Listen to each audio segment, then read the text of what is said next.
आजादी के 70-80 साल बाद जो है राहुल गांधी ने CWC का आयोजन पटना में किया।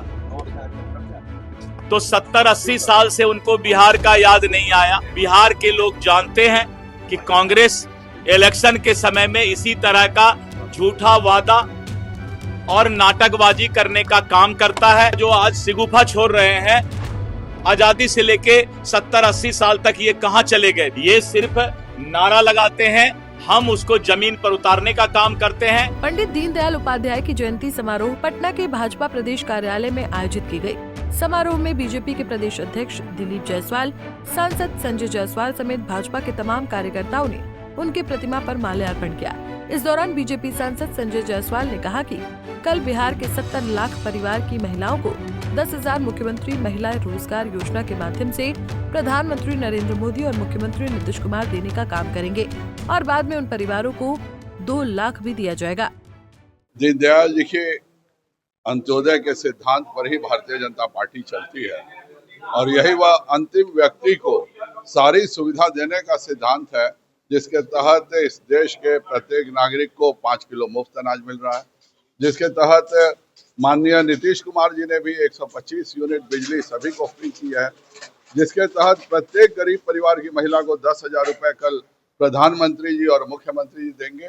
दीनदयाल जी के सिद्धांतों पर चलना प्रत्येक भाजपा कार्यकर्ता का फर्ज भी है, जिम्मेवारी भी है और अंतिम व्यक्ति के लिए उत्थान के लिए लगना पूरे एनडीए का धर्म भी है। वहीं अति पिछड़ा समाज के लिए कांग्रेस के संकल्प पत्र और CWC की बैठक पर दिलीप जायसवाल ने निशाना साधते हुए कहा, कांग्रेस सिर्फ झूठ की राजनीति करती है। चुनाव के समय में कांग्रेस झूठा वादा कर रही है, ये जनता जानती है। 70-80 सालों में उन्हें बिहार के अति पिछड़ा की याद नहीं आई। आज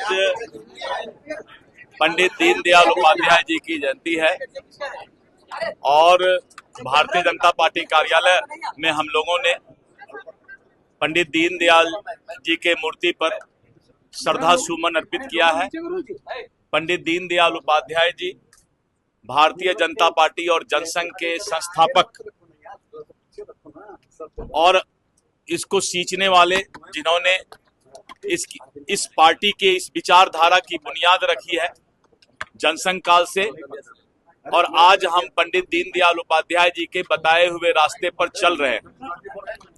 पंडित दीनदयाल उपाध्याय जी ने एक वाक्य कहा था, जिसको आज तक प्रधानमंत्री नरेंद्र मोदी जी और भारतीय जनता पार्टी उस वाक्य को अपने विचारधारा में जोड़ कर रखी है।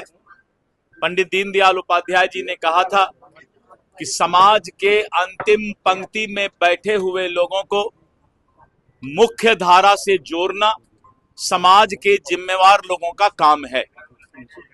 यानी जो भी व्यक्ति समाज के मुख्य धारा में आर्थिक रूप से, सामाजिक रूप से नहीं जुड़ पाए हैं, सभी को जीने का हक है और सभी को मुख्य धारा से जोड़ना, चाहे वो राजनीतिक दल हो, चाहे समाज के जितने भी जिम्मेवार लोग हों, सबकी जिम्मेवारी है कि सबका साथ और सबका विकास हो और भारतीय जनता पार्टी इसी विचारधारा पर चल रही है। राहुल गांधी ने पिछड़ों को लेकर एक बड़ी घोषणा की। देखिए,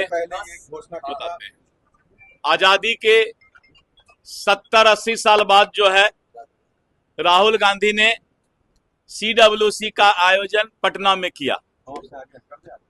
तो 70-80 साल से उनको बिहार का याद नहीं आया, बिहार का पिछड़ा याद नहीं आया, बिहार का अति पिछड़ा याद नहीं आया। इसीलिए बिहार के लोग जानते हैं कि कांग्रेस इलेक्शन के समय में इसी तरह का झूठा वादा और नाटकबाजी करने का काम करता है, समाज को बरगलाने का काम करता है। अगर राहुल गांधी या कांग्रेस को पिछड़ा, अति पिछड़ा और हमारे दलित समाज भाइयों का जो इस तरह का जो आज सिगुफा छोड़ रहे हैं, आजादी से लेके 70-80 साल तक ये कहां चले गए थे। इनका भारतीय जनता पार्टी और एनडीए गठबंधन एक एक पिछड़ा, अति पिछड़ा समाज को, दलित समाज को जो है समाज के मुख्य धारा से जोड़ने का काम कर रही है। ये सिर्फ नारा लगाते हैं, हम उसको जमीन पर उतारने का काम करते हैं। और पंडित दीनदयाल उपाध्याय जी जिनको आज हम लोगों ने श्रद्धा सुमन अर्पित किया, मैंने कहा कि उनका वाक्य था कि समाज के अंतिम पंक्ति में बैठे हुए लोगों को उनका अधिकार, सामाजिक, आर्थिक सभी रूप से उनका विकास हो। और आज नरेंद्र मोदी जी के नेतृत्व में, नीतीश कुमार जी के नेतृत्व में इसको धरातल पर उतारने का काम किया जा रहा है। मल्लिकार्जुन खड़गे उन्होंने बोला है कि मानसिक नीतीश मर्दों के मानसिक रूप से है वो। अब खड़गे जी का क्या है स्थिति, मैं माइक पर बोलना नहीं चाहता। जब कुर्सी पर आदमी नहीं रहता है तो क्या बोलते हैं, बिहार में ही बोले थे ना पिछली बार कि जिसको जाना है जाओ, हम खाली कुर्सी पर भाषण देंगे। तो सोच सकते हैं कम से कम इतना खराब तो किसी की स्थिति नहीं है। सर तेजस्वी प्रसाद मैंने कहा ना कि इनको चुनाव के वक्त ये सब चीज याद आता है। बहरहाल बिहार में विधानसभा चुनाव को लेकर सियासी बयानबाजियां खूब जमकर हो रही हैं। सत्ता पक्ष और विपक्ष के नेता एक दूसरे पर हमलावर हैं। तो वहीं 85 साल बाद पटना के सदाकत आश्रम में कांग्रेस वर्किंग कमेटी की बैठक को लेकर सुगबुगाहट तेज हो गई है। पंजाब केसरी टीवी के लिए पटना से अभिषेक कुमार सिंह की रिपोर्ट।